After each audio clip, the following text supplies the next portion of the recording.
ایک غلام تھا۔ ایک دن وہ کام پر نہ گیا تو اس کے مالک نے سوچا کہ مجھے اس کی تنخواہ میں کچھ اضافہ کر دینا چاہیے تاکہ وہ اور دل جمعی سے کام کرے اور آئندہ غائب نہ ہو۔ اگلے دن مالک نے اس کی تنخواہ سے زیادہ پیسے اسے دیے جو اس نے خاموشی سے رکھ لیے، لیکن کچھ دنوں بعد وہ دوبارہ غیر حاضر ہوا تو اس کے مالک نے غصے میں آ کر اس کی تنخواہ میں کیا گیا اضافہ ختم کر دیا گیا اور اس کے پہلی والی تنخواہ ہی دی۔ غلام نے اب بھی خاموشی اختیار کی تو مالک نے کہا، جب میں نے اضافہ کیا تو تم خاموش رہے اور جب میں کمی کی تو پھر بھی خاموش رہے، وجہ بتاؤ، کیا مسئلہ ہے؟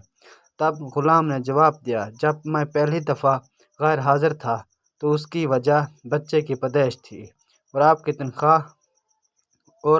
آپ کی طرف سے تنخواہ میں اضافہ میں نے وہ رزق خیال کیا جو اپنے ساتھ لے کر آیا، اور جب میں دوسری مرتبہ غیر حاضر تھا تو اس کی وجہ میری ماں کی وفات تھی اور آپ کی طرف سے تنخواہ میں کمی کو میں نے وہ رزق خیال کیا جو وہ اپنے ساتھ واپس لے گئی۔ پھر میں اس طرح رزق کی خاطر کیوں پریشان ہوں جس کا ذمہ دار اللہ نے خود اٹھایا ہے؟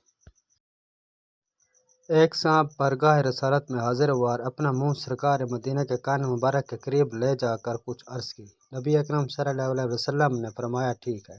اس کے بعد وہ پھر لوٹ گیا۔ حضرت جابر رضی اللہ تعالیٰ عنہ کہتے ہیں کہ میں نے پیارے آقا سے اس کے بارے میں پوچھا تو فرمایا یہ جن تھا جس نے مجھے یہ درخواست کی کہ اپنی امت کو حکم فرما دیجیے کہ ولید اور پوسیدہ ہڈیوں سے استنجا نہ کیا کرے کیونکہ اللہ نے ان میں ہمارا رزق رکھا ہے۔